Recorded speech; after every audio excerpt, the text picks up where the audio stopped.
Hi and welcome to cinema view. சும்மா இருந்த சூரிய சொரிஞ்சு விட்டு ஆளாதம்பி அவனை சூப்பர் ஹீரோ ஆகிறேன் அப்படின்னு கூட்டு போன வெற்றிமான விடுதலைன்னு ஒரு பிளாக் பஸ்டர் கொடுத்தாப்புல. அப்புறம் பாட்டு எடுத்து ரிலீஸ் பண்ணுறேன் அப்படின்னு சொல்லிட்டு போனவர் எடுத்துக்கிட்டே இருக்காப்புல. சூரியன் என்ன பாட்டு எப்படினே வரும்னு கேட்டால், தம்பி படம் இன்னும் நிறைய எடுக்க வேண்டி இருக்குது அப்படின்னு சொல்லி இன்னும் எடுத்துக்கிட்டே இருக்காப்புல.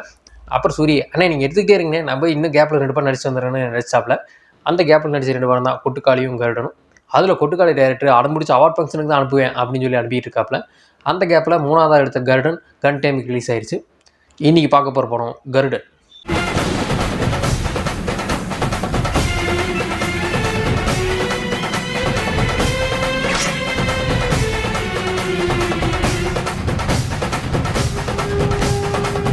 கருடன் இந்த படத்தோட கதை என்ன அப்படின்னு பார்த்துக்கிட்டா, சென்னையில் ஒரு ப்ராப்பர்ட்டி இருக்குது. ஏதோ பெரிய லேண்டை வந்து ஒரு மினிஸ்டர் ஆட்டையோட பிளான் பண்ணிக்கிட்டு இருக்காப்புல. அதை கட் பண்ணால் தேனியில் சமுத்திரக்கனி இருக்காப்புல. அவர் இன்ஸ்பெக்டர் ஆகிறாப்புல.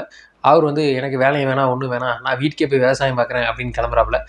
அப்போ அந்த கமிஷனர் நீ வாக்கில் கிளம்பி போய் ஏதாவது யூடியூப் சேனலில் பேட்டியை கொடுத்து இந்த மாதிரி போலீஸ் டிபார்ட்மெண்ட்டே எப்படித்தான் கிழிப்பேன், தேவையானக்கு இது, நீ எதுக்கு இப்போ போகிறேன்னு எழுதி கொடுத்துட்டு போ அப்படின்னு சொல்லி அவர் மடையில் தட்டுறாப்புல. அதுக்கப்புறம் சமுத்திரக்கனி அவர் வாயை திறந்து ஒரு ஃப்ளாஷ்பேக் சொல்ல ஆரம்பிக்கிறாப்புல. அந்த ஃப்ளாஷ்பேக் தான் வந்து படத்தோட கதை. உன்னிமுகுந்தனும் சசிகுமாரும் வந்து ஃப்ரெண்டாக இருக்காங்க. உன்னிமுகுந்த வீட்டில் வந்து சூரிய வந்து வேலைக்காரனாக வேலை செஞ்சுக்கிட்டு இருக்காப்புல. இவங்க 3 பேரும் இந்த தேனி கோம்பையில் வந்து ஒரு கோயில் இருக்குது. அந்த கோயிலில் வந்து வடிவுக்கரசி வந்து ட்ரஸ்டியாக இருக்காங்க. அவங்க பேரன் தான் வந்து உன்னிமுகுந்தன். அப்போ இந்த கோயிலுக்கு என்ன சம்மந்தம், இந்த இவங்க 3 பேருக்கும் இந்த சமுத்திரக்கனி ரிசிக்னேஷனுக்கும் அந்த சென்னையில் இருந்தார் மினிஸ்டர் அவருக்கும் என்ன சம்மந்தம், இதனால் என்னென்ன விளைவுகள்லாம் நடக்கிறது அப்படிங்கிறது தான் இந்த கருடன். ஃபர்ஸ்ட் வந்து சூரி, அதாவது அவர் ஹீரோ தான். ஹீரோன்னு சொன்னால் என்ன ஒத்துக்கிற மாட்டாங்க அப்படின்னு சொல்கிறக்காக கதையின் நாயகன் ஏமாற்றிக்கிருக்காங்க. விடுதலையிலேயே அவர் தான் ஹீரோ. கதை யார் மேலே மூவ் ஆகுதோ அவன் தான் கதாநாயகன். அது கதாநாயகன்னு சொன்னால் என்ன, கதை நாயகன்னு சொன்னால் என்ன அப்படின்னு தான் தெரியல. இதுலேயும் அவர் தான் ஹீரோ.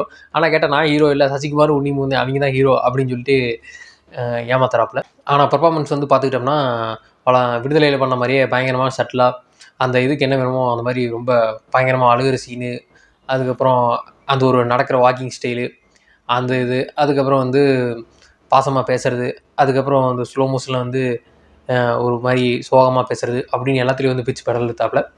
அப்புறம் காமெடி சீன்லேயும் நடுவில் காமெடியன் சூரியை வந்து உள்ளே வந்து தட்டி எழுப்பியிருக்காப்புல. அவரும் சில சீனில் வந்து காமெடி பண்ணுறாப்புல. அதுவும் நல்லா தான் இருந்தது. அதுக்கப்புறம் வந்து பார்த்துக்கிட்டா சசிகுமாரும் உன்னிமுகுந்தனும் அவங்களுக்குள்ள தான் கதையை நடக்குது. அந்த கதையில் வந்து சூரி ஒரு பாட்டாக இருக்கார் அப்படிங்கிற மாதிரி தான் போகும். சூரி மேலே வந்து கதை ட்ராவல் ஆக ஆரம்பிச்சிடும். அதுக்கப்புறம் வந்து ஹீரோயின்ஸு ரோஷினி, அப்புறம் சிவதா, அதுக்கப்புறம் ரேவதி சர்மா, அவங்களாம் வந்து பண்ணியிருக்காங்க அப்படின்னு சொல்லலாம். அப்புறம் வந்து மியூசிக், யுவன் சங்கர் ராஜா மேலே ஏதோ பேய் ஏறிடுச்சா இல்லை யுவன் சங்கர் ராஜா அந்த கெட்ட காலம் போயிடுச்சா என்னன்னு தெரியல. போன வாரம் தான் ஸ்டார் அப்படின்னு சொல்லிட்டு அருமையாக ஒரு ஆல்பத்தை போட்டு அடிச்சு முத்தினாப்புல. பொசுக்குன்னு பார்த்தா இந்த வாரமே வந்து தக்காளி கருடன் ஆல்பம் தூக்கிட்டு வந்து சொருக்கிட்டாப்புல. இதுலேயும் வந்து பிஜிஎம்மாக இருக்கட்டும், பாட்டு 2-3 அதுவும் இருக்கட்டும், எல்லாமே வந்து ஃபயராக போட்டு தள்ளிட்டாப்புலன்னு சொல்லலாம். குறிப்பாக வந்து இந்த இன்டர்வல் பிளாக் வந்து செம்மையாக பண்ணியிருந்தார் அப்படின்னு சொல்லலாம். படத்தில் என்ன நல்லாச்சு அப்படின்னு வந்து பார்த்துக்கிட்டோம்னா, ஸ்க்ரீன் ப்ளே அது வந்து நமக்கு எங்கேயுமே வந்து ஆஹா ஏதோ நடக்க போகுது, என்னமோ நடக்க போகுது, கதையில் என்ன நடக்க போகுது அப்படிங்கிற மாதிரி ஒரே ஒரு பதட்டத்திலே வச்சுருந்தாங்க படம் ஃபுல்லாக. அது வந்து நல்லா இருந்துச்சு. இன்ட்ரோல் பிளாக் வந்து ஒரு வெறித்தனமான இன்ட்ரோல் பிளாக்காக இருந்துச்சு.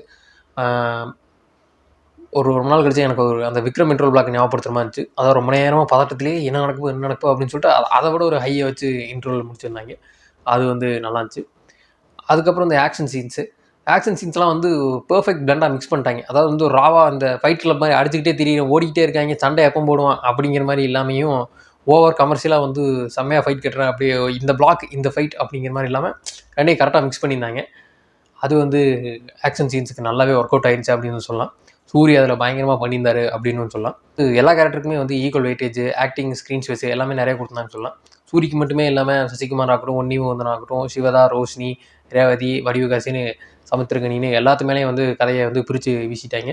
அப்புறம் மைம் கோபி அப்படின்னு எல்லாருக்குமே பெர்ஃபார்ம் பண்ணுறதுக்கு ஸ்பேஸு, அவங்களுக்கும் தனி சீனு, அந்த மாதிரி எல்லாமே இருந்துச்சு. அதனால் வந்து ஒரே மூஞ்சி நம்ம ரொம்ப நேரம் பார்த்துக்கிட்டு இருக்கோம் அப்படிங்கிற ஒரு ஃபீலிங் வரல. அது நல்லா இருந்துச்சு. அப்புறம் வந்து இவர் வந்து முரட்டு விசுவாசி அப்படின்னு சொல்லிட்டு ஒரு நாயோட கம்பேர் பண்ணுவாங்க.